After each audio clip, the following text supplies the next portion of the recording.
It was a splendid morning on the island of Sodor. James was feeling very pleased with himself. His red paint gleamed in the sunshine as he sped along the line. He reached the junction just as Percy puffed in with some freight cars. James was surprised to see him. What are you doing here, Percy? You should be at the station by now. I know, sighed Percy. These cars have been troublesome all morning. That's no excuse, Percy. Nothing should stop us. Sir Topham Hatt relies on us to be on time. Now, if you'll excuse me, I'll be on my way. And James puffed importantly away. Bossy buffers, muttered Percy.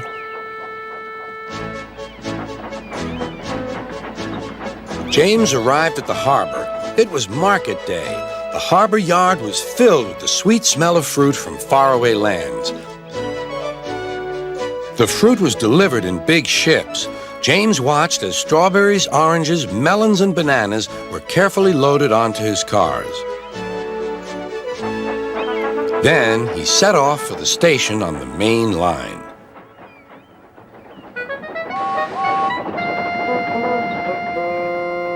On the way, he met Thomas. Really reliable, that's me, panted James. Pity the same can't be said for Percy. Goodbye.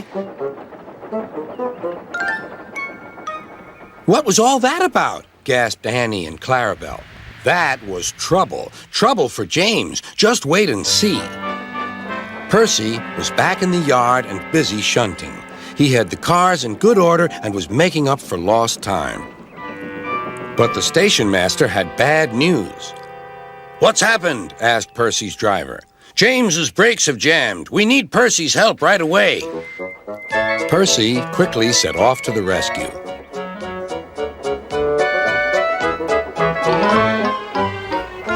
James was stuck on the line and looking glum. Percy couldn't help laughing. Got yourself in a bit of a jam, eh, James? A sticky situation? Be quiet. It's not funny having jammed brakes. And not very reliable either. I'm surprised you let it happen, James. Nothing should stop us engines. That's enough, Percy, said the driver. Can you push these cars? Of course I can. There's no time to lose. James has done too much of that already. James angrily hissed steam as Percy was coupled to the cars. Off we go, said Percy. I'll have to go fast to get there in time. Those big engines are so unreliable. Be careful, Percy, called his driver, but Percy was in a hurry.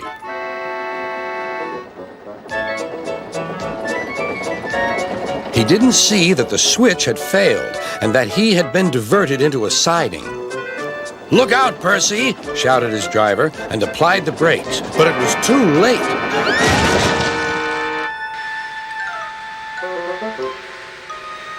The driver and fireman had jumped clear, but squashed fruit squirted all over Percy.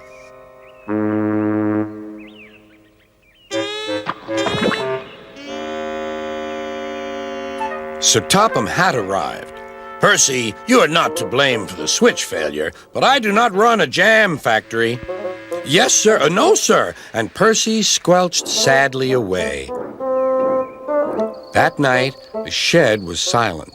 James and Percy felt very sorry for themselves. At last, Thomas spoke.